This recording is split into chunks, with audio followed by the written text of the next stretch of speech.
셋, 별. Halo teman-teman semuanya, ada peribahasa bilang kita tidak punya kesempatan kedua untuk memberikan kesan pertama. Dan seringkali kesan pertama datang dari sebuah kata-kata. Dan inilah topik pembahasan kita pada video kali ini tentang tujuan pengelolaan kelas dan implementasinya. Selamat datang, saya Wira Adi dan didampingi rekan saya Putri Maharani akan menemani kalian selama beberapa menit ke depan. Sebelum kita masuk ke topik utama, ada baiknya kita merefresh sedikit terlebih dahulu tentang apa sih itu pengelolaan kelas. Sebagaimana yang telah kita pelajari pada minggu lalu, pengelolaan kelas pada dasarnya merupakan kemampuan wajib yang harus dimiliki oleh seorang guru. Karena kemampuan ini menuntut guru untuk menciptakan suasana kelas yang aktif namun tetap kondusif. Dalam pelaksanaan pengelolaan kelas, tentu kita perlu yang namanya pendekatan. Dalam konteks di sini, kita sebagai calon guru dapat diharapkan mampu melakukan pendekatan terhadap seorang mahasiswa yang kita ajar dengan melakukan beberapa macam metode sebagai berikut yang diantaranya. Yang pertama, pendekatan kekuasaan atau dapat diartikan sebagai suatu proses mengontrol tingkah laku peserta didik, atau peran guru di sini adalah mengontrol suasana kelas agar menjadi kondusif dan tetap disiplin. Yang kedua, pendekatan ancaman. Dari pendekatan ancaman atau intimidasi di sini sepatutnya tidak dilakukan sesering mungkin dan hanya diterapkan manakala kondisi kelas sudah benar-benar tidak dapat dikendalikan.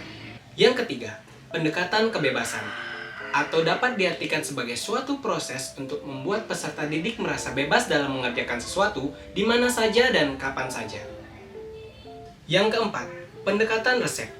Ini dilakukan dengan memberi satu daftar yang dapat menggambarkan apa yang harus dan tidak boleh dilakukan oleh seorang guru dalam mereaksi semua masalah atau situasi yang terjadi di kelas. Yang kelima, pendekatan pembelajaran. Pendekatan ini didasarkan atas suatu anggapan bahwa dalam suatu perencanaan dan pelaksanaan pembelajaran akan dapat mencegah terjadinya masalah tingkah laku peserta didik. Dan yang terakhir, pendekatan perubahan tingkah laku. Pengelolaan kelas dapat diartikan sebagai suatu proses perubahan tingkah laku peserta didik dari yang kurang baik menjadi baik, tapi itu semua tergantung dan kembali lagi kepada tenaga pendidiknya. Lalu, dengan melaksanakan pendekatan yang telah disebutkan tadi, seorang guru diharapkan mampu mewujudkan tujuan dari pengelolaan kelas itu sendiri, di mana seorang guru dapat menciptakan suasana lingkungan belajar yang kondusif bagi peserta didik untuk mencapai tujuan pengajaran secara efektif dan efisien. Baik, di sini saya akan melanjutkan pemaparan materi mengenai prinsip-prinsip dalam pengelolaan kelas. Berkaitan dengan tujuan tadi, seorang guru harus memiliki prinsip dasar agar tujuan pengelolaan kelas dapat terrealisasikan dengan baik, yaitu dengan melaksanakan beberapa prinsip dalam melaksanakan komponen keterampilan pengelolaan kelas. Sebagai berikut, yang pertama yaitu keluasan. Diperlukannya keluasan tingkah laku dalam mengubah strategi pengajaran untuk mencegah gangguan-gangguan yang akan timbul nantinya.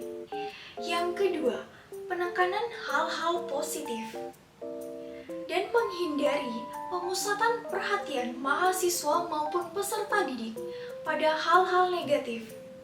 Yang selanjutnya, yang ketiga, yaitu kehangatan dan keantusiasan. Yang keempat, yaitu menanamkan kepercayaan diri. Mendorong mahasiswa maupun peserta didik untuk mengembangkan kepercayaan diri sendiri. Yang kelima, yaitu bervariasi. Yang dimaksud bervariasi di sini yaitu perlunya pertimbangan penggunaan variasi media, metode, gaya ajar, dan yang terakhir yaitu pola interaksi. Prinsip yang terakhir, yang keenam, yaitu menantang. Apa sih yang dimaksud menantang di sini? Yang dimaksud adalah penggunaan bahan-bahan yang menantang akan meningkatkan gairah belajar seorang mahasiswa maupun peserta didik. Nah, tibalah kita di materi terakhir, yaitu pengimplementasian dari pengelolaan kelas agar dapat mampu mewujudkan tujuan pengelolaan kelas itu sendiri, yang dapat kita bagi menjadi peran guru dan tugas guru ketika di kelas. Peran guru diantaranya yaitu 1. Memperhatikan lingkungan belajar. Yang kedua, membimbing peserta didik. Yang terakhir, yang ketiga, yaitu memimpin kegiatan belajar. Selanjutnya yaitu tugas guru itu sendiri. Yang pertama yaitu guru bertugas dalam mengatur dan mengarahkan peserta didik. Yang kedua, guru bertugas mendidik peserta didik. Yang terakhir, yang ketiga, yaitu guru bertugas mengajar peserta didik. Baik, dari apa yang telah kami sampaikan dapat disimpulkan bahwa pengelolaan kelas memerlukan suatu persiapan yang matang, dapat mengantisipasi gangguan yang kemungkinan biasanya muncul, dapat menganalisa dan memilih cara dan strategi pendekatan tertentu, serta dapat mengembalikan tingkah laku sesuai yang diharapkan sehingga kegiatan belajar dapat dilaksanakan secara optimal dan efektif. Terima kasih atas atensinya teman-teman. Sampai jumpa di diskusi kami selanjutnya. Saya Wira Adi dan didampingi dengan rekan saya Putri Maharani. Pamit undur diri dan sekian. Terima kasih.